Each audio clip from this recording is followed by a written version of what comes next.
Hello students, I am Nitu Patel from Saraswat International Academy, Vapi. We are going to learn English of Standard 8. Second unit, Learn More, Be Brighter.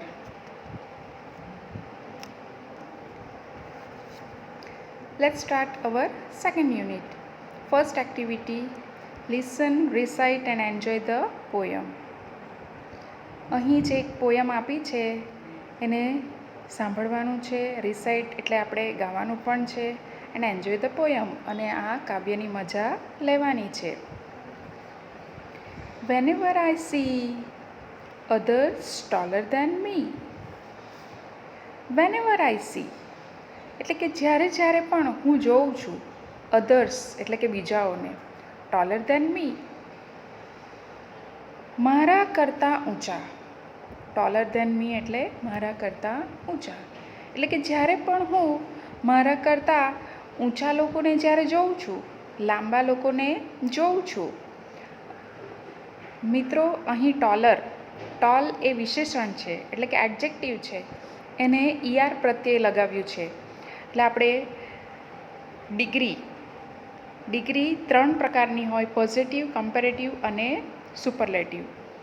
એમાં પોઝિટિવમાં toll, વિશેષણ toll આવશે, કમ્પેરેટિવમાં taller અને સુપરલેટિવમાં tallest એટલે કે સૌથી ઊંચો. Taller એટલે ના કરતાં, તો કોના કરતાં અહીં? તો મારા કરતાં. બીજાઓને જ્યારે મારા કરતાં લાંબા જોઉં છું, જ્યારે પણ હું બીજાઓને મારા કરતાં લાંબા જોઉં છું, I feel that I am small. I feel એટલે કે મને લાગે છે. આઈ ફીલ મીન્સ મને લાગે છે. ધેટ મીન્સ કે. આઈ ફીલ ધેટ મને લાગે છે કે આઈ એમ સ્મોલ, હું નાનો છું. એન્ડ આઈ વિશ અને પછી મને ઈચ્છા થાય છે. એન્ડ આઈ વિશ એટલે કે હું એવું ઈચ્છું છું. આઈ વર ટોલ, હું લાંબો હોઉં. મિત્રો, અહીં જુઓ, આઈ સાથે હંમેશા વોઝ આવશે. આઈ સાથે હંમેશા વોઝ આવશે, પણ અહીં તમને વર જોવા મળે છે. તો આઈ સાથે વર ક્યારે આવે? તો જ્યારે આ સેન્ટેન્સમાં શું છે કે હું ઈચ્છું છું કે હું લાંબો હોઉં. આપણે ક્રિકેટર સચિન તેંડુલકરને લઈ લઈએ, તો સચિન તેંડુલકર જે છે એ બેસ્ટ ક્રિકેટર છે. તો આપણે એવું વિચારીએ કે હું પણ સચિન તેંડુલકર જેવો હોઉં. એટલે આવી જ્યારે ઈચ્છા કરીએ તો આઈની સાથે આપણે વર વાપરી શકીએ. તો અહીંયા and I wish I var toll, અને હું એવું ઈચ્છું છું કે હું લાંબો હોઉં. વેનેવર આઈ સી જ્યારે પણ હું જોઉં છું, જ્યારે પણ હું જોઉં છું, સમવન ઓવરટેક્સ મી કોઈકને મારાથી આગળ નીકળી જતા હું જોઉં છું. ઓવરટેક કરવો એટલે કે મારા કરતાં આગળ નીકળી જવું. ઓવરટેક્સ મી એટલે કોઈકને મારાથી આગળ નીકળતા હું જ્યારે જોઉં છું. આઈ વિશ હું એવું ઈચ્છું છું, માય લેગ્સ વર લોંગર કે મારા પગ વધુ લાંબા હોય. લોંગર, અહીં પણ ઈઆર લોંગર, અહીંયા લોંગ વિશેષણ છે, એને ઈઆર પ્રત્યે લોંગર એટલે કમ્પેરેટિવ ડિગ્રી. હું એવું ઈચ્છું છું કે મારા પગ વધુ લાંબા હોય. ટુ કેરી મી ફાસ્ટર મને ઝડપથી લઈ જવા માટે. ટુ કેરી એટલે લઈ જવું. ટુ કેરી મીન્સ લઈ જવું, અને ફાસ્ટર એટલે કે વધુ ઝડપથી. ફાસ્ટર મીન્સ વધુ ઝડપથી. ફાસ્ટ વિશેષણ છે, એને ઈઆર પ્રત્યે લાગી ગયું એટલે એ કમ્પેરેટિવ ડિગ્રી થઈ ગયું, એટલે કે વધુ ફાસ્ટર.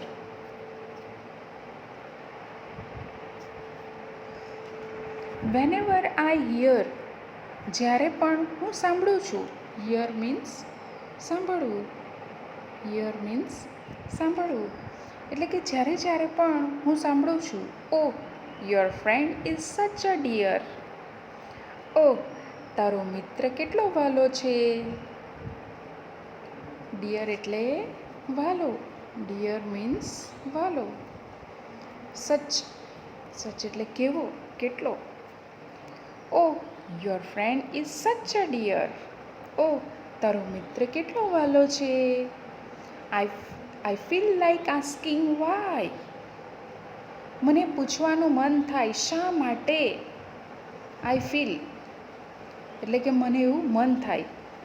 લાઈક આસ્કિંગ, આઈ ફીલ લાઈક આસ્કિંગ એટલે કે પૂછવાનું મન થાય. વાય શા માટે. And it max me cry અને મને પછી રડું આવી જાય છે. મેક એટલે થવું, બનવું. તો અહીં મને રડું આવી જાય છે. Then comes my mother. પછી મારી મમ્મી આવે છે. કમ્સ એટલે આવે છે, સિમ્પલ પ્રેઝન્ટ ટેન્સ. પછી મારી મમ્મી આવે છે. ધેન એટલે પછી. હુ સેઝ જે કહે છે. જે relative pronoun.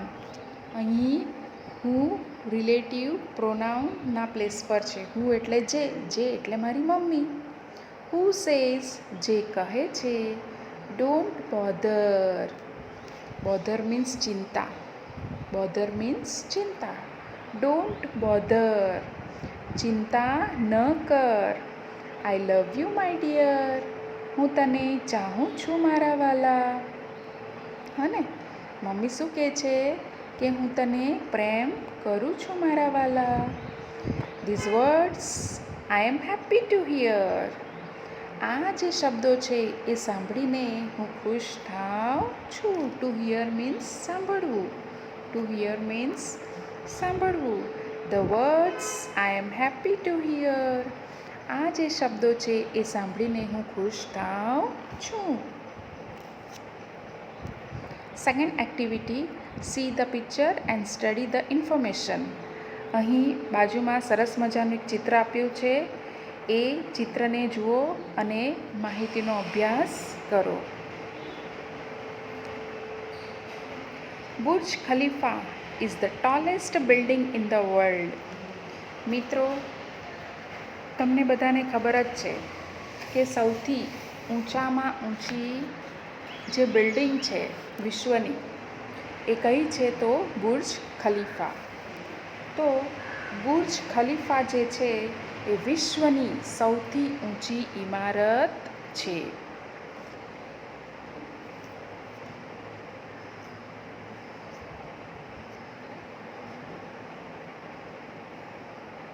Burj Khalifa is the tallest building in the world. હવે મિત્રો, અહીં ટોલ એ વિશેષણ છે. ટોલ એમાં ઈએસટી પ્રત્યય લાગી ગયું. શું લાગી ગયું? ઈએસટી પ્રત્યય. તો ટોલેસ્ટ થઈ ગયું. અને એની આગળ ધ એટલે કે સુપરલેટિવ ડિગ્રીમાં ધ વિશેષણની આગળ ધ આવશે અને વિશેષણને ઈએસટી પ્રત્યય લાગશે એટલે કે સુપરલેટિવ ડિગ્રી. સુપરલેટિવ ડિગ્રીમાં વિશેષણને ઈએસટી પ્રત્યય લાગશે. Burj Khalifa is the tallest building in the world. It is skyscraper in Dubai. એ દુબઈની એક ગગનચુંબી ઇમારત છે. સ્કાયસ્ક્રેપર એટલે કે ગગનચુંબી. એ ક્યાં આવી છે તો દુબઈમાં. એ બિલ્ડિંગ ક્યાં આવી છે તો દુબઈમાં. In Dubai. It has 163 ફ્લોર્સ. હવે એ કેટલા માળની છે તો 163. એને 163 માળ છે.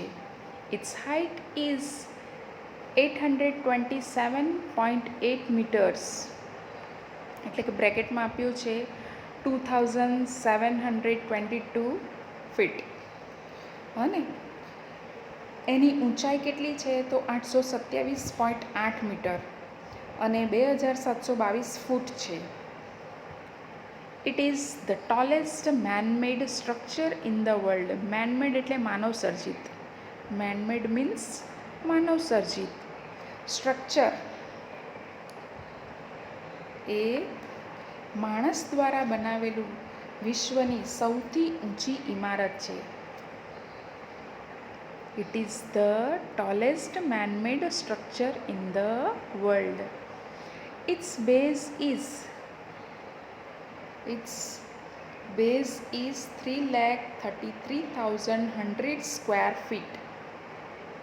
હવે એનો જે પાયો છે, બેઝ એટલે પાયો, બેઝ મીન્સ પાયો, તો એનો જે પાયો છે એ 3,33,100 સ્ક્વેર ફીટનો છે.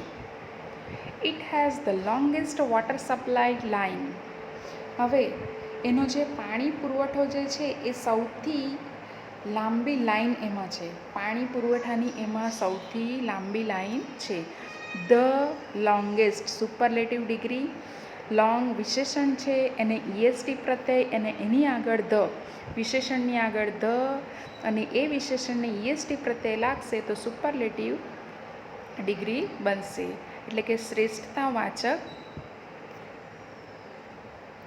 વોટર સપ્લાય પાણીની line. It has the longest lift.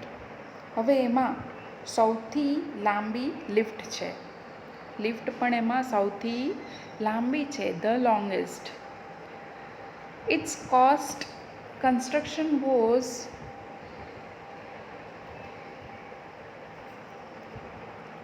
$1.5 billion. હવે એના બાંધકામની કિંમત 1.5 અબજ US ડોલર હતી. 1.5 અબજ US ડોલર હતી. It is the most expensive building. અને આ જે બિલ્ડિંગ છે, આ જે ઇમારત છે એ સૌથી મોંઘી, મોસ્ટ એક્સપેન્સિવ પોઝિટિવ ડિગ્રી, મોર એક્સપેન્સિવ કમ્પેરેટિવ ડિગ્રી, અને મોસ્ટ એક્સપેન્સિવ એટલે સુપરલેટિવ ડિગ્રી, એટલે કે સૌથી મોંઘી ઇમારત છે. સે whether the following sentences are true or false on the basis of the above text. Write T or F in the brackets given against each sentence. હવે અહીં ટ્રુ ફોલ્સ આપ્યા છે, ખરા ખોટા જોઈશું. The tallest building in the world is Burj Khalifa. True. હા ને, answer શું આવશે? True. It is the smallest building in Dubai. False. એ દુબઈની સૌથી નાની બિલ્ડિંગ નથી, સૌથી ઊંચી બિલ્ડિંગ છે. No other building has so longer water supply line as the Burj has. હા ને, તો ટ્રુ આવશે. કોઈ પણ એવી બીજી બિલ્ડિંગ નથી કે જેની વોટર સપ્લાય બુર્જ ખલીફાને જેટલી હોય. Its lift system is the longest one in the world. એની જ અંદરની લિફ્ટની સિસ્ટમ જે છે એ સૌથી લાંબામાં લાંબી છે વિશ્વમાં, તો રાઈટ આવશે answer. Its cost was higher than any other building in the world. True. હા ને, Its cost was higher than any other building in the world. વિશ્વમાં બીજી કોઈ પણ બિલ્ડિંગ કરતાં એનો જે ખર્ચો છે એ સૌથી વધારે છે. Third activity, look at the pictures and complete the sentence using the correct words. મિત્રો, આપણે ડિગ્રીની ચર્ચા મેં તમને કરી હતી કે પોઝિટિવ ડિગ્રી, કમ્પેરેટિવ ડિગ્રી અને સુપરલેટિવ ડિગ્રી. પોઝિટિવ ડિગ્રીમાં શું આવશે? તો અહીંયા સ્મોલ છે તો સ્મોલ આવશે, પણ સ્મોલર એટલે ના કરતાં વધુ એટલે કે કમ્પેરેટિવ ડિગ્રી. તો એમાં સ્મોલ એ વિશેષણ છે, એને ER પ્રત્યય લાગશે અને પછી ધેન મુકાશે, તો એ થશે તમારું કમ્પેરેટિવ ડિગ્રી. એવી જ રીતે ધ અને પછી વિશેષણ, અને એ વિશેષણને જો EST પ્રત્યય લાગશે તો એ થશે તમારું superlative degree.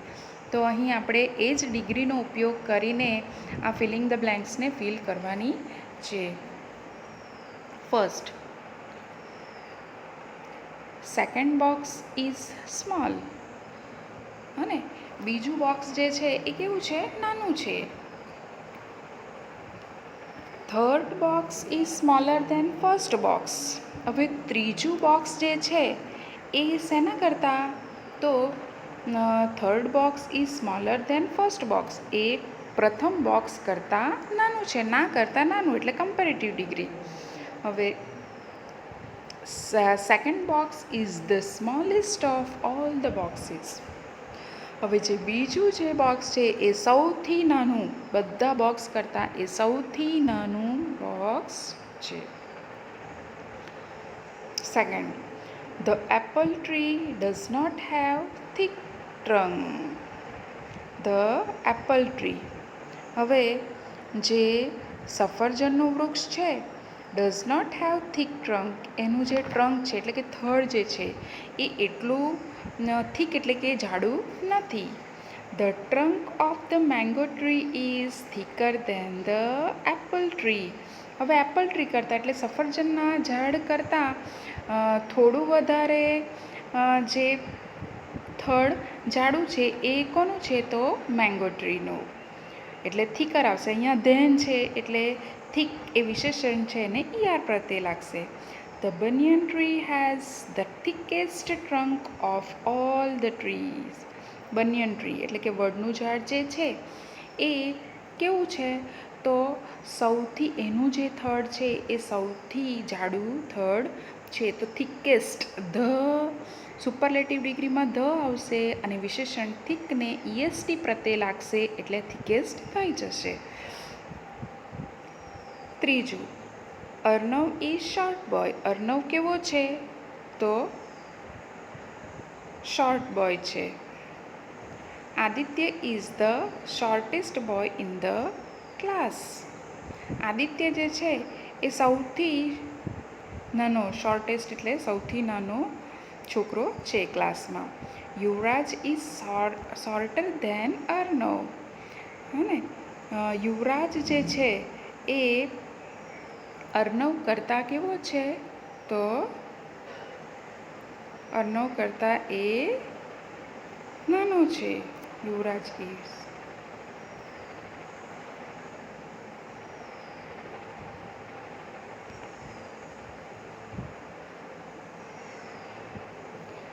First filling the બ્લેન્ક્સમાં આદિત્ય ઇઝ શોર્ટ બોય આવશે. Aditya is short boy. અહીંયા અચ્છા, શોર્ટેસ્ટ બોય, સૌથી નાનો. અને અર્ણવ ઇઝ શોર્ટ બોય.